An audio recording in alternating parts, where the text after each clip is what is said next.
Bueno, ¿qué tal? Estamos en una nueva entrega de Pensándonos a nosotros mismos y hoy estamos con una compañera, una militante, Una amiga. una amiga y que además es una de las abogadas que, bueno, que le ha puesto su impronta muy fuerte a la ley de servicios audiovisuales. Estamos con Graciana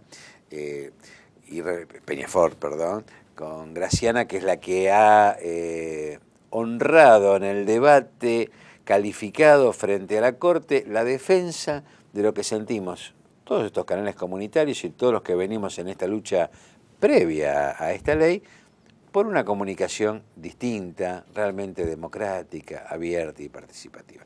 Graciana, gracias por venir. Estamos Muchas cumpliendo... gracias por la invitación. No, pero para nosotros es un honor y tenemos el orgullo como canal comunitario que las mejores voces de la ley de medios, nos faltaba la tuya, de la ley de servicios audiovisuales, seamos correctos, han pasado por este espacio. Y te decía, estamos a 4 años, Graciana, de la ley. Y bueno, un balance y un recordatorio de qué es esta ley, para qué nos esperamos que nos sirva y qué expectativas tenemos. Sí, lo primero, yo te agradezco los cumplidos. Déjame decirte que yo los tomo en nombre del equipo, porque lo primero que hay que señalar es que esta ley es primordialmente un proceso de construcción colectiva, y lo que pasó en la Corte es que yo tuve el privilegio de ser vocera de un equipo que ha trabajado con mucha convicción y mucha expertise en defender un interés que no es el interés de un gobierno, sino el interés de una comunidad. Y esto tiene mucho que ver con qué es la ley. La ley, primero, es una ley que regula los servicios de comunicación audiovisual y cuya aspiración primaria era reemplazar la vieja ley de radiodifusión que habíamos heredado de la dictadura con una impronta especial que es provocar un verdadero cambio de paradigmas. Nosotros teníamos en la Argentina, después de 30 años de democracia, una ley que consideraba la información no como un derecho, y en esto es importante entender que la libertad de expresión es un derecho sistémico, es decir, no hay sistema democrático que pueda ser calificado como tal si no hay libertad de expresión. Ahora bien, el concepto mercantilista de la información, que es una de las modalidades de la libertad de expresión, conspiraba contra el debate democrático en la Argentina. Esta ley plantea claramente un cambio de paradigma al respecto, estableciendo primero que la libertad de expresión, el derecho a acceso a la información y de ella derivada la necesidad de pluralidad de voces, forman parte primero de un derecho que el Estado debe garantizar a todos los ciudadanos. Este cambio de paradigma está plasmado en una norma que establece, tomando las mejores prácticas en materia internacional, las más modernas doctrinas en materia de derechos humanos en lo que se refiere a libertad de expresión, y además recogiendo la rica producción de la sociedad argentina, que después de 30 años de trabajar, militar, de ser perseguidos, tenían mucho para aportar en cómo hacer una ley que fuera una verdadera representación de una sociedad democrática, de gente que tiene cosas para decir. En este sentido, creo que no solo el contenido normativo de la ley, sino el proceso por el cual fue sometido a un debate público, que incluyó un debate público sobre el proyecto, y donde la opinión de las personas fue considerada y está consignada en el proyecto. Y una vez que tomó estado parlamentario, la nueva realización de audiencias públicas, nuevas modificaciones, dieron un texto que tiene, además de una profunda vocación democrática, un reflejo fiel de las realidades de quienes militan, de quienes tienen algo para decir. Y yo lo contrapongo con la actitud de quienes, discutiendo esta ley, que es fruto de la democracia, se niegan al debate, porque también hay una cosa vergonzosa, es complicado no aceptar esta ley y suponer que la ley anterior, que es una mala hija de la dictadura y del neoliberalismo, es mejor que esta. Pues es que yo cuando se habla de la ley, como veterano estudiante de Derecho, recuerdo que en mi época se estudiaba Derecho Romano, y se contaba que en la gestación del derecho, en la plaza pública, bueno, se empezaba a debatir qué era lo justo y qué era lo injusto y se iba gestando lo que luego cobraría forma de norma. Yo siento que con esta ley pasó algo así, ¿no? Es decir, un pueblo que fue culturizado a partir del año 55, maniatado en cuanto a prohibirle determinadas expresiones, en cuanto a importar cultura envasada del exterior, donde se fue desapareciendo las expresiones culturales del interior, primero con antenas más altas que se ponían para llegar a Mar del Plata y luego con el satélite y el cable que fue borrando las expresiones locales. Bueno, hubo como un gran banquito público donde distintos sectores empezaron a decir qué es lo que necesitaban y desde la política con mayúscula, más allá del partido de gobierno de turno, se tomó esta inquietud, cobró cuerpo, se la enriqueció y se plasmó en esto de lo que somos parte, que es ley. Yo no solo comparto lo que decís y lo suscribo al pie, sino que además me permito demostrar, me permito acotar, ¿cómo es la serie de palabras? Decirte cómo creo que la discusión de esta ley plasmó dos modelos de país posibles. Uno es el país que debate democráticamente. Todos sabemos, quienes participamos, que la ley no es la ley que individualmente cada uno hubiese preferido, pero es la suma de las voluntades a través de un proceso democrático de construcción colectiva. Frente a esto, yo siempre me acuerdo de esa foto que realmente creo que es un poco vergonzosa para algunos sectores que dicen ser democráticos, que es cuando la ley obtuvo media sanción en diputados. Hubo mucha gente que se presentó ahí a discutir, a modificar, a debatir, y hubo un amplio sector de la oposición que cambió el ágora pública por excelencia de las democracias modernas, que es el Congreso, y se fue. Pero no se fue a su casa, no se fue a una plaza, que es otro espacio público, se fue a un espacio de discusión privado. Dejaron el Congreso, que es donde debate la democracia, y se fueron a llevar su voz al sector privado. No estaban en el Congreso, estaban en los canales de televisión. Y creo que esto demuestra claramente dos paradigmas de comunicación. Quienes estaban debatiendo en el Congreso se hacían cargo de su obligación como representantes de una enorme ciudadanía. Uno puede estar a favor o en contra de lo que sostenían individualmente, no, pero sí no puede dejar de reconocer la vocación de representación. Mientras que yo creo que quienes se negaron al debate, y quienes hoy incluso en muchos temas se niegan al debate, yo veía hace poco el debate de los candidatos de Capital Federal y escuché a una candidata decir que ella no iba al Congreso por las pavadas que se discutían ahí. Yo decía, qué paradójico, porque está pidiendo que la voten como diputada. O sea, bueno, uno puede hacer determinadas cosas. Ahora, lo que no podés es frustrar la representación que la ciudadanía te da. Y en ese sentido, la ciudadanía te da una representación para que concurras a defender ese colectivo al Congreso, no a las cámaras de televisión.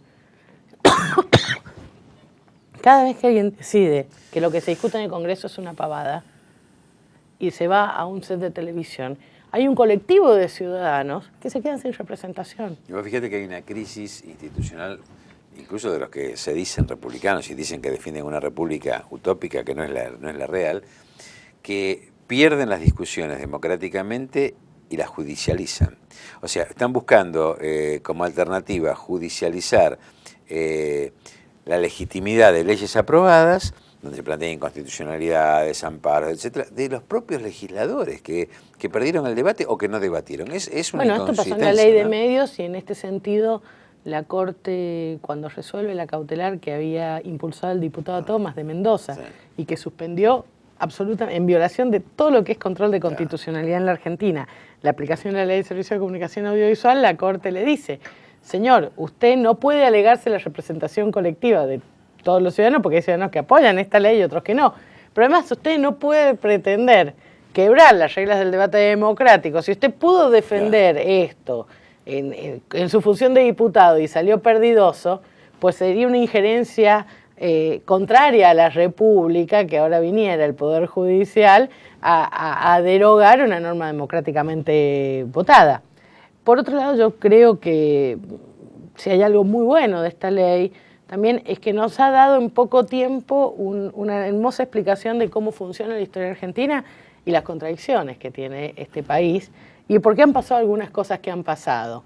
Las demasiado cercanas, las casi incestuosas relaciones entre algunos sectores de las instituciones de gobierno y los sectores del poder económico han sido desnudados con una claridad que creo que pocas veces había pasado. Además, la vinculación con modelos con un modelo de país que permitió el genocidio que sufrimos los argentinos, con ciertos sectores económicos también han quedado demostrados. Yo te doy un ejemplo. Los 2 jueces que dictaron normas de sentencias que suspendieron la totalidad de la ley estaban vinculados a delitos de lesa humanidad. De hecho, uno de los camaristas de Mendoza que confirmaron esta suspensión, ninguno de los 3 sigue ejerciendo y uno de ellos creo que renunció y el otro acaba de ser extraditado de Córdoba, de Chile, donde se dio la fuga. Lo mismo pasaba con el juez de Salta. Es decir, tal vez yo me permito decir esto, yo no sé, porque todavía no han pasado por un juicio, si estos jueces son culpables o inocentes de los crímenes que se los acusa. Pero por lo menos tiene... Pero lo que sí existe es que había algún nivel de relación que hace que haya un vaso comunicante entre los sectores más reaccionarios del país y ciertas instituciones que toman decisiones. En este sentido yo tengo una enorme esperanza de que la Corte Suprema, que creo que es fruto de la renovación democrática que encabezan Néstor y Cristina, dé cuenta del logro democrático que es tener una Corte independiente. Lo primero fue tener una Corte, el primer reto de la democracia fue tener una justicia. El segundo reto de la democracia es tener una justicia independiente. Y creo que la independencia tiene que ser analizada en 2 cuestiones. Por un lado, independencia del poder político, pero también independencia de los poderes económicos. Me parece que la independencia es independencia real, no funcionar como un tic-tac que va de un lado para el otro. Yo apelo a eso. Vos sabés que yo deposito mi confianza en la mayoría del cuerpo de esta Corte, te voy a decir por qué. Lo he contado en algún otro programa. Las historias de nuestras Cortes y tienen claroscuros. Hay un punto de inflexión muy grave que es la Corte del 30, con la doctrina de facto. Y no te olvides cómo se llama el procurador que suscribió esa doctrina, Rodríguez Larreta. Rodríguez Larreta. Entonces, bueno, el descendiente es ¿no? Es decir, de cualquier... Al menos una familia que mantiene un criterio histórico, hay que reconocérselo. Pero bueno, esa doctrina de facto fue un quiebre institucional muy grave, porque a partir de ahí se avaló que gobiernen los usurpadores del poder, porque antes no tenían poder legislativo. Y aparte un agravante, las consecuencias de esa doctrina no solo fueron institucionales, sino que eso dio lugar a una política económica que hoy, cuando discutimos en los fondos buitre, todavía estamos pagando. Claro, porque es lo que legitima los desmanejos económicos que endeudaron al país. Sí, claro, exactamente. Hoy, sí. Un sistema virtuoso de desendeudamiento que llevó adelante la Argentina con Néstor y Cristina está en crisis por fondos buitres y el origen de esa deuda se origina ahí, en validar las ilegítimas acciones de gobiernos de facto. Claro, porque a partir de ahí se arma lo que se conoce como la continuidad jurídica del Estado, de un Estado que fue usurpado, donde no había soberanía popular. Que realmente un tema bueno, no me quiero ir por lo jurídico, por otro lado, habría que analizar como delito de lesa humanidad las usurpaciones económicas que afectaron al conjunto de la población. Pero digo esto cerrando este primer bloque.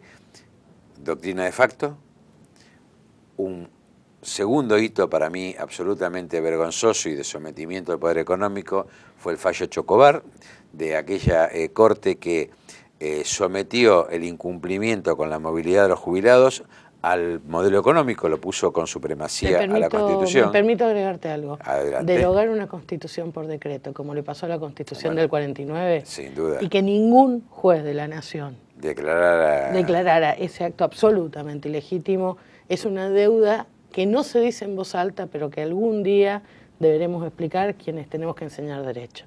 No nos olvidemos, vivimos en un país donde por decreto se derogó una Constitución.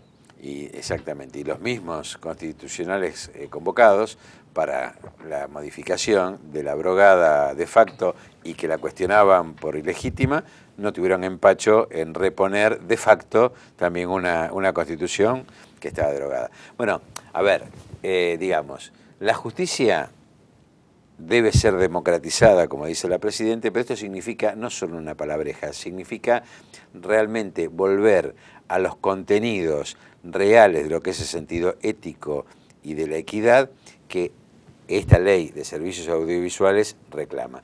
Vamos al próximo bloque, seguimos hablando de lo que esperamos de la justicia y bueno, de qué es esta cuestión de la ley de servicios audiovisuales. Bien, yo solo déjame agregar algo. ¿Cómo no? Creo que hay que ser justo con la justicia, mira que cacofónico No sé. y redundante, pero hay cosas de la justicia argentina que a mí me enorgullecen. La posición frente a los derechos, a los delitos de lesa humanidad, me parece que hay que rescatarla. Hay muchos jueces, fiscales y personal que trabajan con mucho. Creo que hay que saber decir que no todos tienen esta vinculación y que muchos de ellos tienen un verdadero compromiso democrático. Yo siempre rescato esto. En un mundo donde es más fácil y más políticamente elegante como justicia reclamar soluciones de mano dura y en algún punto retroceder en la custodia de las garantías de todos los procesados. Cada persona que se acuerda que aún cualquier procesado tiene derechos humanos, que le da un proceso justo y que protege, incluso por encima de la presión mediática, a mí me parece que merece sacarse el sombrero. Sin duda. Lo seguimos hablando en el próximo bloque.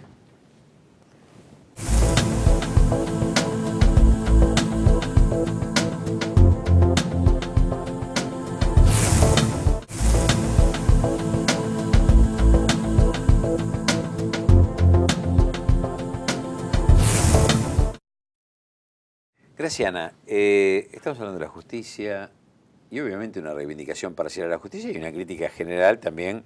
Digamos, cuando uno critica, generalmente es más difícil alabar lo bueno, porque uno lo da como casi una obligación, pero es bueno decirlo, hay que remarcarlo.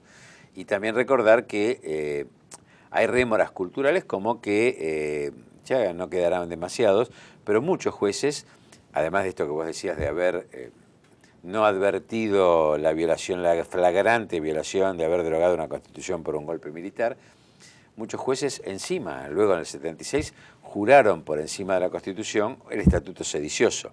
Es decir, bueno, el ser humano es así, sea juez, sea parte, digo, lo que tenemos que trabajar justamente es en lograr lo que la comunidad necesita. Y vos muy bien marcaste en la audiencia algo que tiene que ver con romper con un cliché, un sofisma, un engaño. Ley de servicios audiovisuales. Todos, me incluyo, solemos hablar de ley de medios y se confunde como si fuera una ley de diarios. Y como Clarín se apropió de parte del paquete audiovisual, se cree que se está luchando contra el diario Clarín. Y este es un tema de ley de servicios audiovisuales, no es del papel del diario, no es una ley que tiene que ver con los diarios de papel, sino que tiene que ver con la tele, con la televisión de todos los días, con las radios, con ese tipo de comunicación. Lo quería subrayar, ¿no? Sí, además yo siempre digo que aunque esta ley le ha dado a la sociedad civil muchas satisfacciones, hay algunos, si se quiere, contenidos simbólicos que hemos perdido. La ley se llama Ley de Servicios de Comunicación Audiovisual y, sin embargo, la terminamos llamando por el nombre que le pusieron sus detractores, que es Ley de Medios. Claro.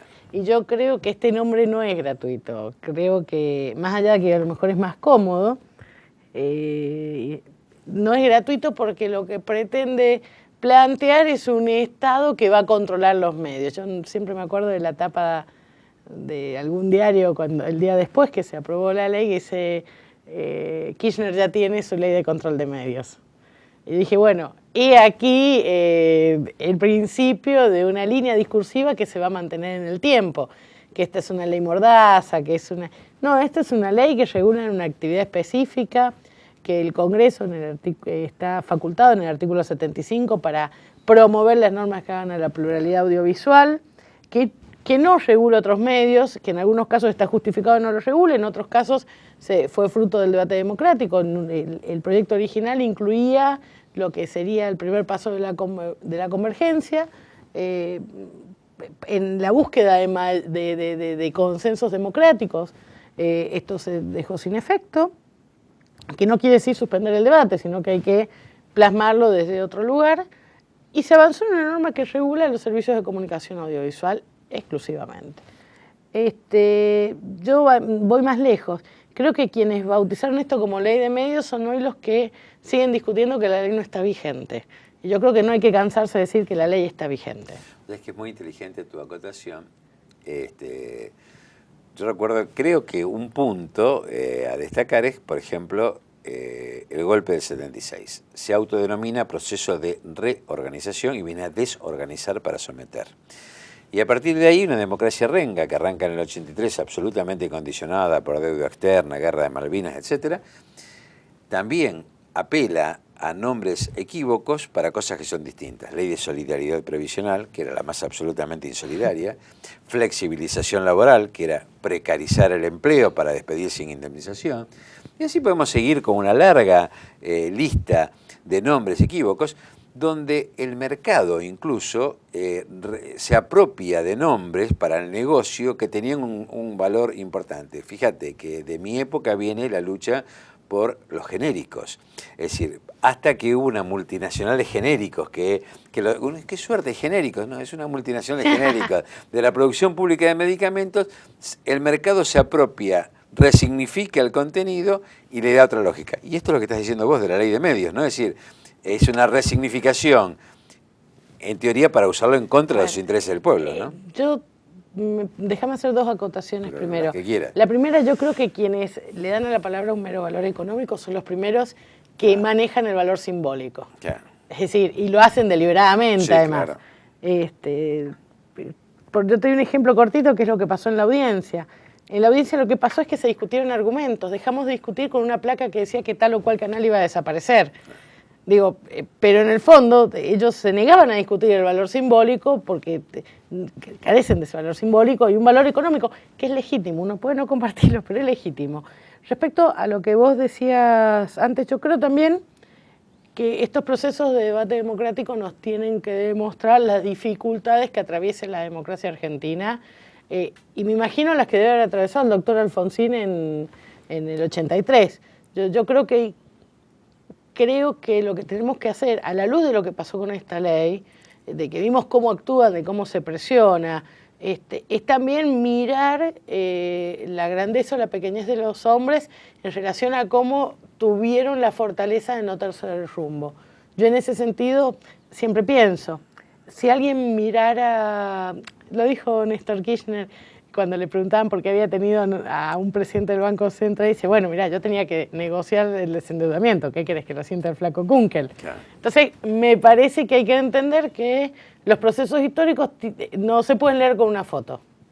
Hay que ver como el video entero para ver a dónde va. Yo creo que con sus imperfecciones, el proceso que empezó en el 83 es también lo que nos permite hoy estar discutiendo esto. Es decir, sin una vocación democrática, y voy a decir algo, si se quiere, espantoso, digo, tal vez sea el único mérito que le voy a reconocer a los 90. O sea, que no se puso en crisis nunca el concepto de democracia. También creo que no había un background social para permitirse semejante apología. Y por otro lado, yo lo viví muy dramáticamente en el 2001. En el 2001, cuando empezamos esos días que teníamos muchos presidentes y todo eso, yo me acuerdo del terror de mis padres, que sí han vivido dictaduras, respecto a qué iba a pasar. Y yo, que soy hija de la democracia, la certeza de que era institucional, pero no se me cruzaba por la cabeza la posibilidad de un golpe de Estado. Mis padres estaban asustados, yo la verdad que los miraba con estupor, porque nosotros somos hijos de una construcción democrática. Digo, es más, yo soy clase 76. O sea, y hemos crecido, salvo una infancia en la que no me acuerdo, en democracia, y solo nos parecen viables, aún siendo traumáticas las salidas democráticas. Pero yo me acuerdo siempre del terror de mis padres sí, claro. Frente a las otras posibilidades. Digo, creo que esa certeza que tiene las generaciones que vienen después de mí es un gran capital social que hay que utilizarlo para profundizar estos debates democráticos. Entonces, cuando pensamos justicia, cuando miramos la historia, hay que pensarlo también desde estos ojos que no han sufrido los bastones largos de una dictadura. No, aparte, digo, como dice un filósofo brillante argentino que es Gustavo Sirigliano, cada época hay que juzgarla con la eticidad de esa época y en el contexto histórico de ese momento. Y cuando las decisiones políticas se analizan, es muy fácil que acá, desde un escritorio, nosotros analicemos si están bien o si están mal. Y hay que ver el juego de fuerzas y la posibilidad. A ver, la reestructuración de la deuda argentina tiene un contexto de pujas, de tensiones, de concesiones. nunca uno logra todo lo que quiere, logra lo mejor que puede. El tema es... Y también es la conducción. Mira lo que nos pasa con quien fue un buen ministro de Néstor Kirchner, que es Labaña. Roberto Labaña. Sí. Roberto Labaña fue un buen ministro para el kirchnerismo, porque había un hombre que era Néstor Kirchner que lo conducía. Cuando no conduce, bueno, Labaña empieza a oscilar en personajes que van de la Sota a Macri. Es decir, creo también que hay que entender que en la historia los hombres también, los hombres que conducen, también le ponen una impronta. O si querés, como decía Hegel decía que no existían los grandes hombres por sí mismos, sino que los grandes hombres lo eran porque representaban el espíritu de su época. En algún punto yo veo como personas que bajo una conducción pudieron enderezarse y cuando esa conducción se quiebra, pasan a ser, es decir, en algún punto es esto, la patria es un trabajo en equipo, no individualidades. Y cada uno cumple su función. Y esto también pasa con la Ley de Servicios de Comunicación Audiovisual. Un poco antes de entrar discutíamos sobre las distintas misiones que tenemos los distintos actores que intervenimos en este proceso. Digo, vos como que venís de un sector pyme y todo eso, sabés que el desafío es la producción de contenidos de calidad, entre otras cosas, ¿no? Sí. Hay quienes tienen la producción de contenidos que estaban excluidos. Hay quienes tendrán, por ejemplo, los cableros, la obligación o el desafío de innovar tecnológicamente para hacer posible una convergencia que eventualmente está llegando. Digo, hay una realidad tecnológica que dice que eso va a pasar y está pasando. Entonces me parece también que en ese sentido es que la ley funciona como un conductor. Es decir, que articula distintos intereses para que los que son buenos y los que no somos tan buenos, para que puedan existir, podamos caminar en algún lugar. Exactamente, porque si no nos pasa esto, terminamos dispersos en proyectos que terminan siendo antagónicos. Yo siempre, hace un tiempo vengo pensando, hay sectores del sin fin de lucro que son muy críticos respecto a la aplicación de la ley. Y a mí me causa gracia quienes levantan esas críticas. Esas críticas las levantan los mismos que impugnan judicialmente su participación en el sector de la comunicación audiovisual. Entonces, bueno, hay un problema de inorganicidad, porque ¿cómo puede ser? Es decir, entendés que te levantan la crítica, básicamente porque quieren afectar la ley, ahora no tienen ninguna voluntad y de hecho lo manifiestan judicialmente de que vos participes. Es que la apropiación colectiva, comunitaria, es fundamental. Es decir, lo mismo que esta realización del yo en el nosotros, que tampoco anula la individualidad, pero que tiene que ver con un nosotros que si no tiene una conducción y no respeta el interés colectivo, pierde sentido. Pierde sentido esto que vos estás diciendo, una conducción política que ordena los instrumentos económicos, jurídicos, de distinta índole, es la que permite visualizar el conjunto. Esto es lo virtuoso. Y es más, te agrego más, siempre sentimos, yo sí soy de la generación que ve un camión con soldados vestidos de verde y se pone nervioso, realmente sentimos que hay un proyecto que arrancó, que retomó, digamos, en el 2003, pero que es nuestro. O sea, que Néstor y Cristina lo que están ejecutando es un proyecto colectivo de una generación de la que nos sentimos parte. O sea, tenemos una exigencia de participación, de compromiso y de calidad en lo que se obtenga, porque creemos que es mucho más que un proyecto que encarnan dos personas a las que respetamos profundamente. Es un proyecto de un conjunto importante de la sociedad que vuelve a sentir que es posible cambiar esta Argentina, ¿no? Es que aparte yo creo que hay hombres y mujeres que son determinantes en su capacidad de enamorar y conducir. Ahora, yo creo que esos hombres carismáticos y con mucha lucidez, sin un proyecto detrás, terminarían siendo como esos dirigentes que surgen radiantes un día y a los 6 meses ya no existen. Yo creo que la enorme solidez de Néstor y Cristina es poder haber tomado este proyecto y ejecutarlo y mejorarlo y llevarlo a las nuevas épocas. Tanto es así que yo me acuerdo una nota que a mí me indignó, aparte en un momento de muchísimo dolor, apenas 6 horas después de la muerte de Néstor, una nota de Rosendo Fraga, dando por terminado el kirchnerismo, que creo que si uno no hubiese estado tan quebrado por el dolor, se hubiese pasado días diciéndoles de todo menos bonito. Digo, y la resiliencia de un proyecto que para mí esa resiliencia, que es decir, esa posibilidad de construir fortaleza en la debilidad y en el dolor, le encarna a Cristina, que pensemos la fortaleza de esa mujer que aún sola dice que ella tiene un compromiso con un hombre y el proyecto que ese hombre soñó y que no va a cejar en eso. Y detrás vamos todos bancando a la jefa, como corresponde. Pero no, yo estoy convencidísima que así como decía Oesterheld, que el único héroe posible es el héroe colectivo, los proyectos políticos de raíz democrática solo son posibles así, en un esquema participativo. No sé, ellos lo llaman populistas, yo lo llamo democrático. Popular, profundamente Por popular, eso, nutrido de pueblo. Y una acotación que viene bien a cuento, digo, estamos en este momento transitando la angustia, el dolor de la enfermedad de la Presidente.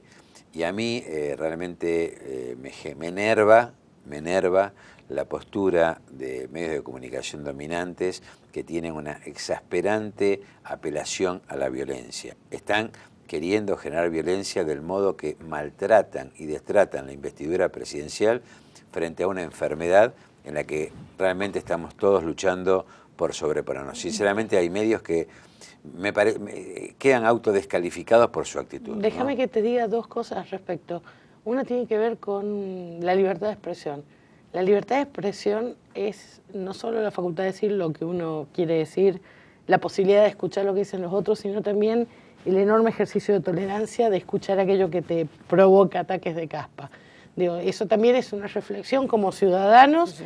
Tenemos que ejercitarnos en la tolerancia.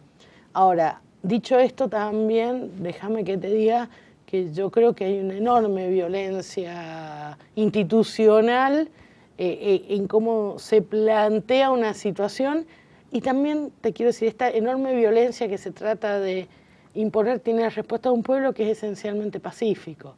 Los argentinos aprendimos a ser pacíficos, que no significa sumisos, sino pacíficos. Yo los otros días, haciendo zapping, vi una escena que era cómica. Vi a un señor que está 2 veces procesado, con procesamiento firme, decir que alguien que está siendo investigado por la justicia no es apto para ejercer un cargo. Yeah. Dije, bueno, caramba. Con nombre y apellido. Macri hablando de vudú. Esas son las construcciones mediáticas. Por eso, y yo digo, cualquier periodista, frente a eso, por lo menos, y si ¿sabes lo que también me llama poderosamente la atención? La sensación de impunidad. Porque, viste, cuando uno tiene algo que no está conforme o que le preocupa, tiende a no hablar de las cosas. Claro. La sensación de impunidad de alguien que está 2 veces procesado, de decir eso, con la absoluta certeza de que el que tenés enfrente no te va a repreguntar. Es decir, eso se diría que no estás ahí como entrevistado, ¿no? Tenés una sensación de espíritu de cuerpo, sos parte de lo mismo. De todos modos, yo creo que estos mensajes tan violentos y que en algún punto uno lo siente agraviante, y yo tengo muchos amigos que son profundamente antikirchneristas. Y yo siempre les he dicho, yo puedo entender que ustedes sean antikirchneristas, no lo comparto, pero entiendan el dolor que a mí me produce. Uno no solo tiene una adhesión política, uno tiene un vínculo afectivo. Yo esto lo viví muy dramáticamente cuando murió para mí una de las personas más brillantes que tenía este proyecto, que era Iván Hein. El tono socarrón de algunos comentarios, digo, mira, opinen lo que quieran, sepan que hay gente que estamos llorando. Entonces, nosotros tenemos la capacidad de empatía, es decir, yo he visto a Cristina solidarizarse con el dolor y la enfermedad, incluso la muerte del doctor Alfonsín.